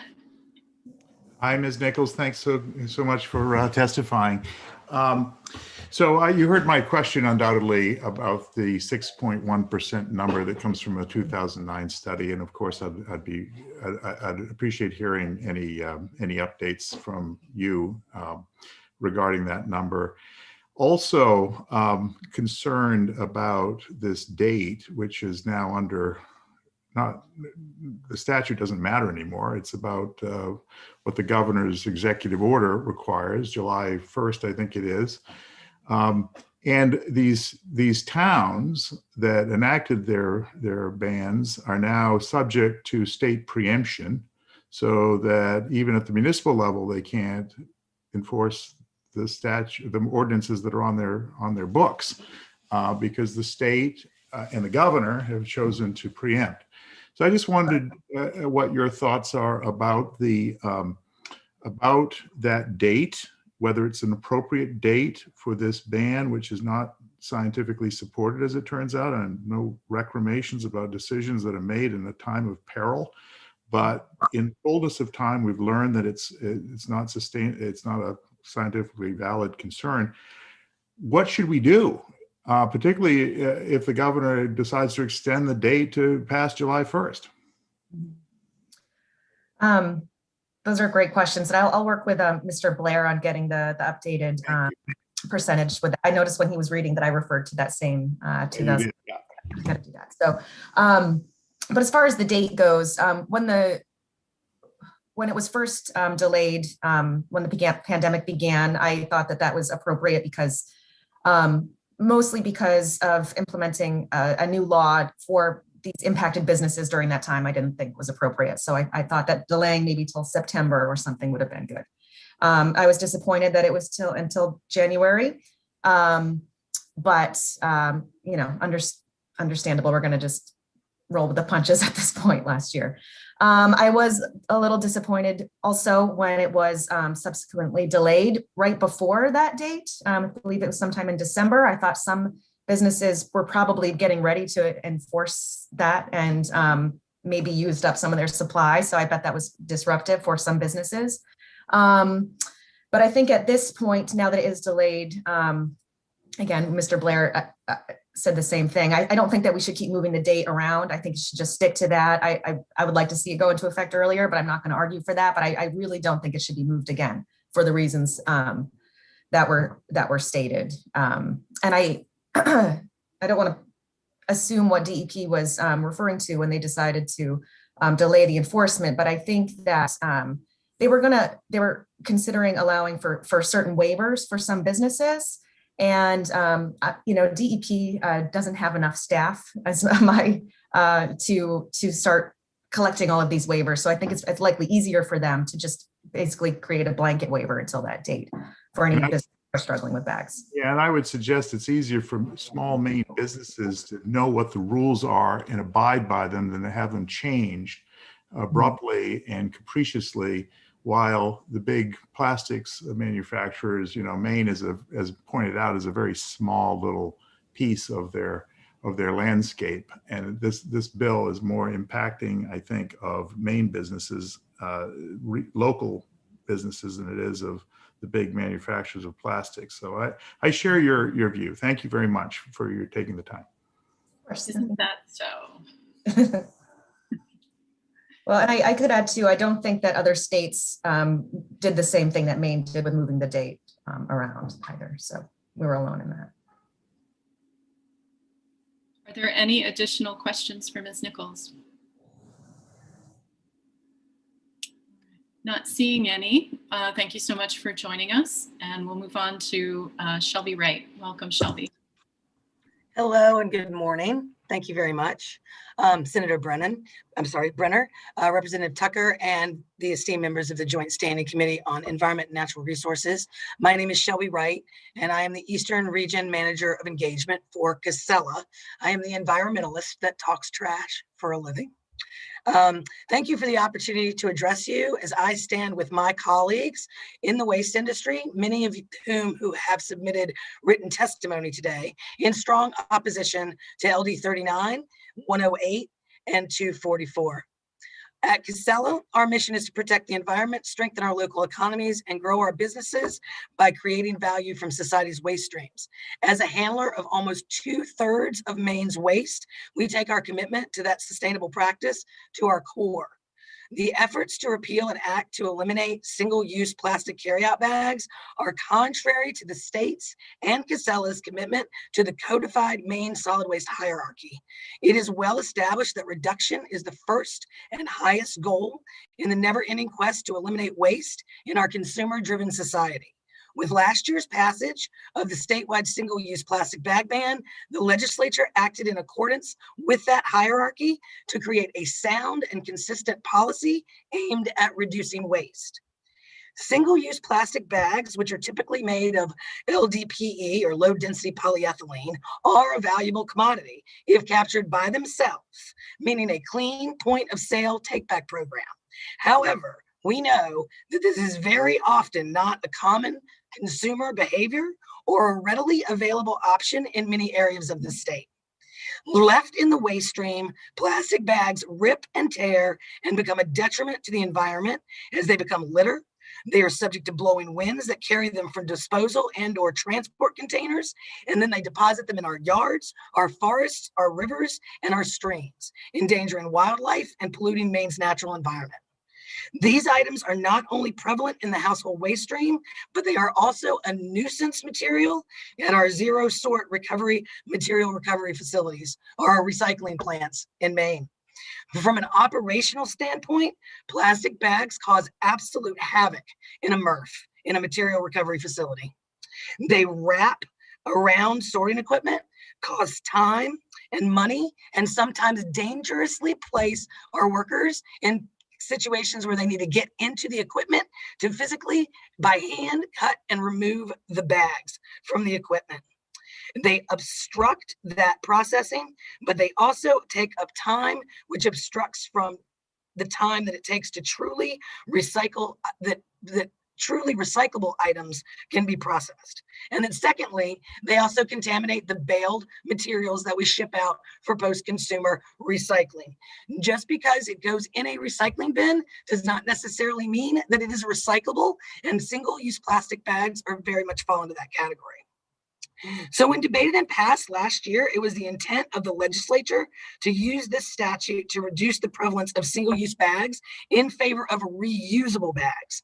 And Casella supports the efforts of the state to eliminate the pervasiveness of single-use items and encourage, most importantly, a reuse culture in Maine. So Casella opposes the repeal of the existing law and urges an ought not to pass decision from the committee today. Thank you very much for hearing our testimony. Thank you so much, Ms. Wright. Does anyone have a question for Ms. Wright? Representative Tucker.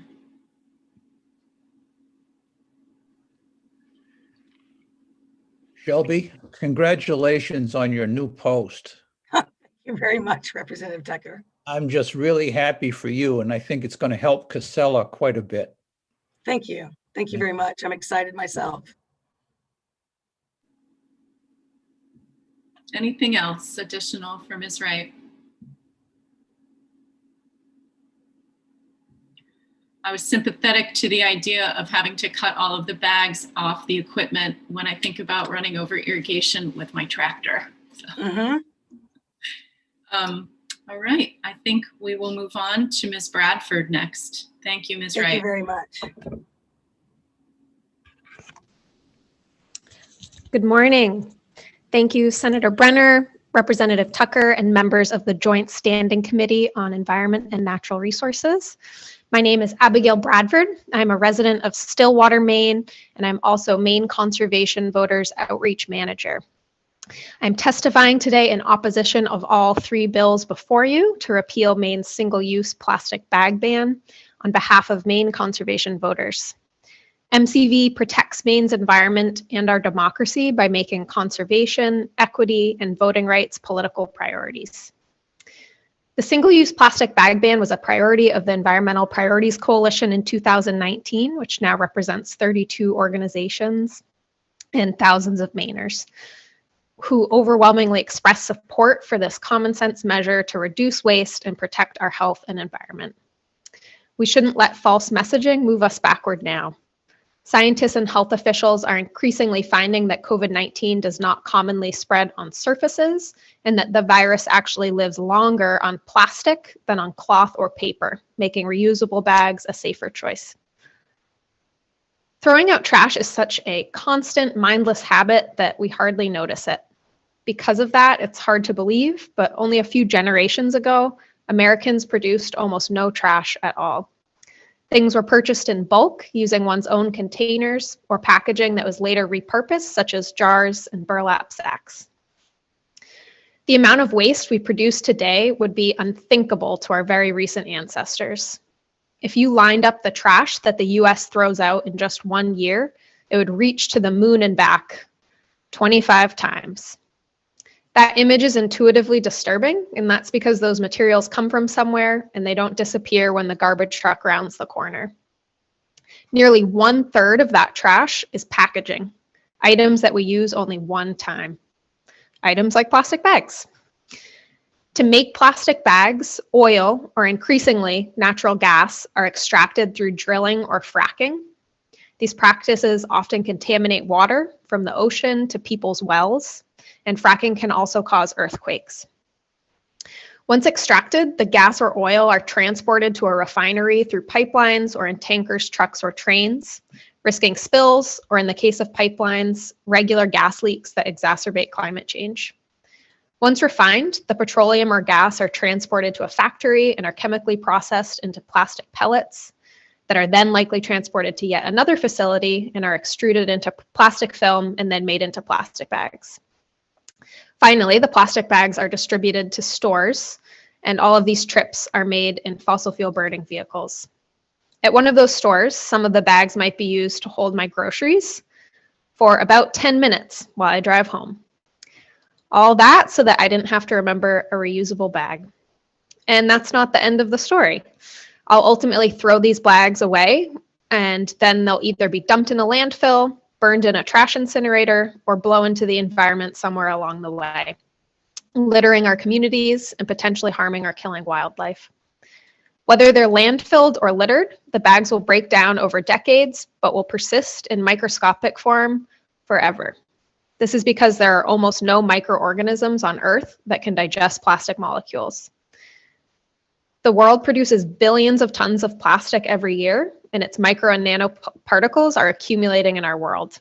We're finding startling amounts in our food, drinking water, and even the air we breathe. A 2019 study from the University of Newcastle, Australia, estimated that people may be ingesting up to a credit card's worth of plastic every week. Other studies estimate more.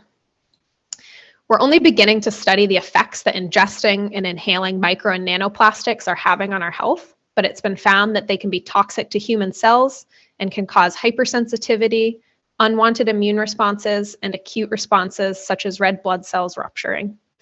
In addition to their own effects, other harmful substances cling to plastic particles, such as heavy metals, which can cause an array of severe health problems from cancer to brain impairment to poisoning. This is an immense and accelerating problem with some thankfully simple solutions. 44% of America's plastic trash comes from packaging. We can simply return to a not so long ago practice of using reusable packaging instead. Before I thank you all and welcome questions, I was wondering if I had time to respond to a couple of concerns that have been raised. I don't know if there's a time limit. Let's see if there are new questions first. Okay. Questions for Ms. Bradford? And sorry, to do that last statement, Maine Conservation Voters strongly opposes these bills and urges you to vote ought not to pass.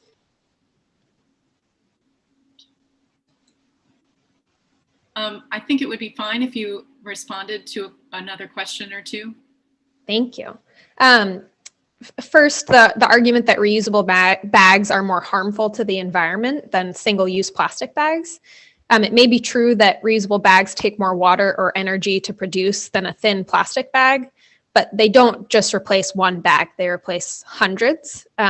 Also, energy and water use are not directly comparable to other environmental impacts, such as pollution and its subsequent health effects. Textile and other non-plastic containing reusable bags will eventually biodegrade, whereas plastic bags will last in our world as micro and nanoplastic particles forever. Also, the thought that recycling single-use plastic bags is a better solution. As others have mentioned, only 6% actually are recycled, and when they are, they're mechanically shredded or melted, which breaks down their molecular structure so that they can only be recycled once to a few times before they're too broken down to reuse. So at best, any piece of plastic, including bags, we use once to a few times before they pollute our world forever. So I hope those examples help illustrate the fundamental harm of single-use plastics. And lastly, the concern that the single-use plastic bag ban would hurt low-income Mainers. For those who cannot afford or carry reusable bags, paper bags would be offered. Sorry, that's it. I'm happy to answer any questions. All right. Any questions at all? All right, thank you, Ms. Bradford. We'll move on to Mr. Benensky from the Department of Environmental Protection. Benensky, sorry, your name moved around as I was trying to say it from one screen to another.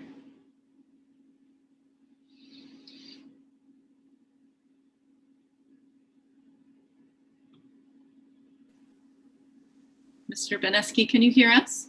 Yes, I'm sorry. The same thing happened. My screen changed as well. We can see you and hear you now. Welcome. Okay, thank you very much. Okay. Senator Brenner, Representative Tucker, and members of the committee, I am Brian Benensky of the Bureau of Remediation and Waste Management, Division of Materials Management at the Department of Environmental Protection. I am speaking in opposition to LD 39, LD 108, and LD 244, all of which seek to repeal the law restricting the use of single-use carry-out plastic bags at the point of retail sale. In 2019, the department testified in support of LD 1532, an act to eliminate single-use plastic carry-out bags, as this bill would substantially reduce the use of single-use plastics and resulting waste stream through waste reduction, the top rung of Maine's solid waste hierarchy. LD 1532 was ultimately passed by the legislature and was signed into law by the governor on June 17, 2019, PL 2019 C346. This law replaced a patchwork of differing local ordinances across Maine prohibiting various types of single-use bags and placing different types of fees on the use of bags. The existing single-use plastic bag law helps keep single-use plastic bags out of the household recycling bins by reducing the number of bags distributed to customers and continuing the requirement that retailers in Maine who provide allowable single-use plastic bags, such as produce bags, within the store collect these materials from the public for recycling. This is a crucial service that gives the public a place to recycle their single-use plastic bags and film, which includes not just plastic bags, but an array of other plastic film packaging, including bread bags, zip-top plastic bags, and plastic overwrap on items like toilet paper and diapers. The economic and safety benefits of keeping single-use plastic bags out of household recycling bins is significant, as they are one of the most problematic materials received at recycling and materials recovery facilities, also known as MRFs, such as EcoMaine's Portland facility or Casella's Lewiston facility. Plastic bags lock up the sorting equipment at recycling facilities, which requires the entire facility to be shut down in order to clear out the equipment, posing both a worker safety issue and an economic issue, not to mention decreasing the capacity and speed of the facility's ability to process recyclables. The statewide ban on single-use plastic carryout bags had been scheduled to go into effect January 15th, 2021. The department, however, announced in December of 2020 its decision to delay enforcement of the bag until January 1st, 2021. The department had also previously delayed the ban from its original effective date of April 22nd, 2020.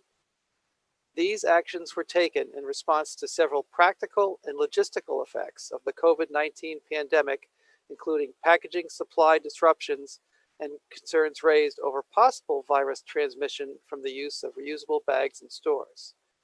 Retailers were encouraged to use the additional time to focus on depleting current single-use plastic bag stocks and procuring alternatives. For the reasons stated earlier, the department does not support repeal of the single-use plastic bag ban and strongly encourages its continuation in order to promote waste reduction consistent with Maine's solid waste hierarchy. Thank you for the opportunity to provide our comments. I will be happy to answer any questions that you might have.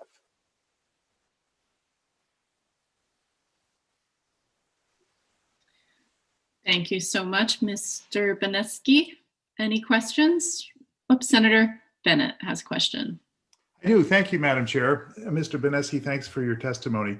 What assurances can you give us today that the administration is going to continue with the date in July as the date that will be the point where the current law will be actually enforced?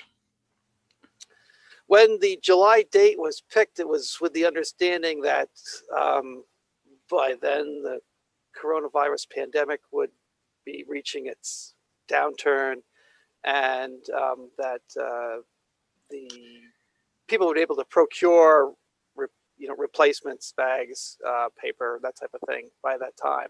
So that's our understanding that that we haven't heard any reason to say that the July 1st date wouldn't happen, but I can't give you any firm commitment right now that July date, which would not change. Okay, I haven't seen any reason to. Let me just follow up then with a question regarding the rationale for the change. I understand this. You mentioned both logistical concerns about the availability of product, as well as concerns about the possible spread of coronavirus through the reusable bag. Do you accept the science now that suggests that there is no danger at all from the spread of the coronavirus through a reusable bag? That's something I'll have to get back regarding the department's official position on that we rely Right. on your expertise in this area, and I'm kind of surprised that you come before us and not actually have a position on that. So yes, for the work session, it'd be really helpful to get your best scientific understanding of the threat of spreading the coronavirus through a reusable shopping bag. That would be very helpful. Sure, we will. Okay, thank you. That might be something also that the Maine CDC might be able to offer some feedback in addition to the department. Yes, we would reach out to them as part of that decision. Great, thank you. Representative Tucker.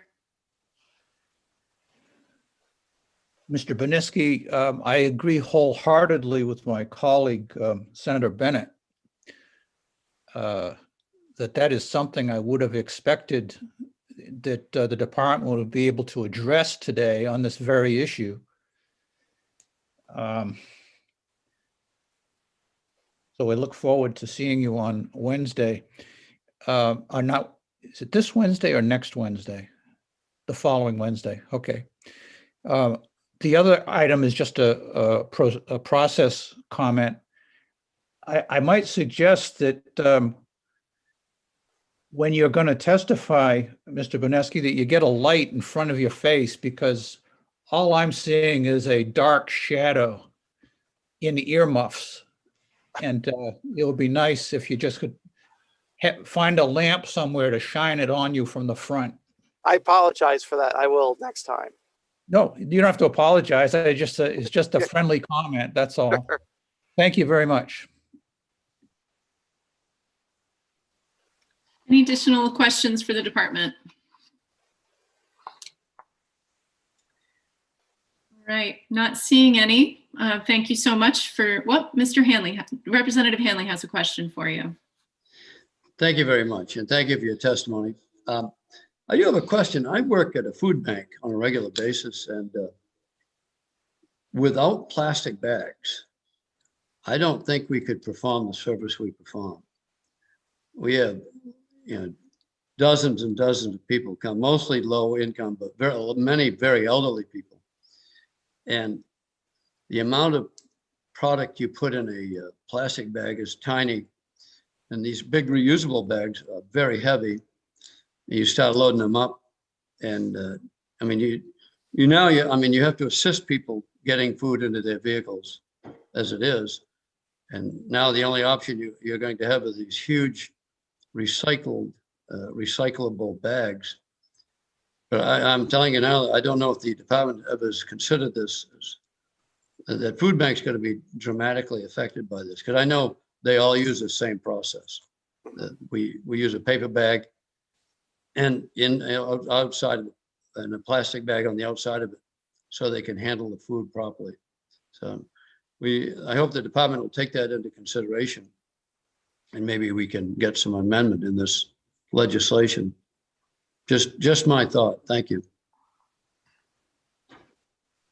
Thank you, Representative Hanley. Representative Tucker. Yes, I'm not sure that a nonprofit food bank would be even covered by the law. So we should have this researched for Wednesday. I'm not sure they are covered or not. It would be nice to know that. They're not covered in the law. Okay. Good. All right. What I'll ask now is that anyone who is in the attendee space that wishes to speak in opposition to the bill, raise your hand. I don't have any additional hands raised for that portion of our hearing today. One just went up. Sarah Woodbury. Ms. Woodbury will bring her in. And Mr. Boneski, thank you so much for joining us. Thank you.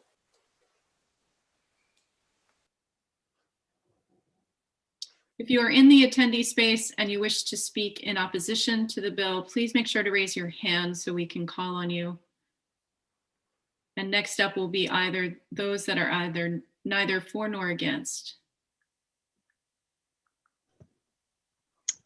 Welcome. Are you ready for me, Senator Brenner? You are. Thank you. So I was going to say good morning, but it's actually now the afternoon. So good afternoon, Senator Brenner, Representative Tucker, and members of the Environment and Natural Resources Committee. My name is Sarah Woodbury. I am the Director of Advocacy for Defend Our Health, formerly the Environmental Health Strategy Center. Defend Our Health's mission is to make sure that everyone has equal access to safe food, safe drinking water, healthy homes, and toxic-free, climate-friendly products. I'm here to testify in opposition to all three of the bills that seek to repeal Maine's ban on single-use plastic bags. You guys have my testimony. I'm not going to read it all because most of the points have been made by other folks in the hearing, but I'll just touch on a couple of points. When the 129th legislature passed LD 1532 banning single-use plastic bags, it did so with overwhelming public support, along with support from industries that were impacted by this law. Environmental groups worked with hospitality and grocery store industries to pass a common sense bipartisan law with support. The reasons for this passage of this law have not changed. Plastics still pollute our environment. We still have seen photos of plastics, including plastics bags, washing up on our shores. By 2050, ton for ton, there will be more plastics than fish in the ocean. Not only do plastic bags continue to harm our environment and kill our wildlife, there's also increasing evidence that the use of plastics are causing harm to human health as well. Fish and other marine life ingest these plastics, and then we in turn ingest them. Studying these health effects is challenging. Scientists remain concerned about the human health impacts of marine plastics because, again, they're ubiquitous and they eventually will degrade and fragment into nanoplastics, which measure less than 100 billionths of a meter. In other words, they are invisible. Alarmingly, these tiny plastics can penetrate cells and move into tissues and organs. But because the researchers lack analytical methods to identify nanoplastics in food, they don't have any data on their occurrence or absorption in humans. Moreover, research has shown that even seemingly benign plastics like high-density polyethylene can break down in the environment to leach estrogenic chemicals that can be harmful to both fetuses and young children. And other folks have gone over the other health impacts. A lot of folks have talked about the fact that you cannot spread COVID via plastic bags, so I won't kind of rehash those points. But I will say that many towns in Maine still have local ordinances to ban the use of plastic bags. I believe it was Representative Johansson that asked if some of the local folks had gone back to using reusable bags. I live in South Portland. We have a plastic bag ban on the books. I can now use my reusable bags at the grocery store again. I'm not sure if that's the same in other communities, but for South Portland, we're allowed to do that again. And LD 1532 created a common sense statewide uniform policy to the health and environment of all Mainers. It makes absolutely no sense to go backwards on this issue. Therefore, Defend Our Health strongly urges the committee to unanimously vote ought not to pass on these three bills. And that is it. And thank you for your time. Thank you so much, Ms. Woodbury. Any questions? All right, not seeing any, we will say goodbye to you. Thank you. Anybody else in the attendee space who's here to speak neither for nor against the bill?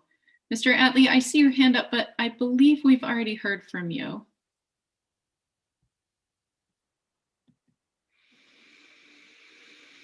Anybody else speaking neither for nor against the bill? Going once, going twice. I don't see any hands going up. Sabrina, am I correct that we've already heard from Mr. Atlee? I believe that is correct. Okay, great. All right, I believe that closes our public hearing on our three bills this morning, LD 39, LD 108, and LD 244. Thank you, everyone. So we have a planned a work session for this bill Wednesday, March 3rd. Is there anything that anyone would like to ask for in preparation for the work session to be useful in our discussion?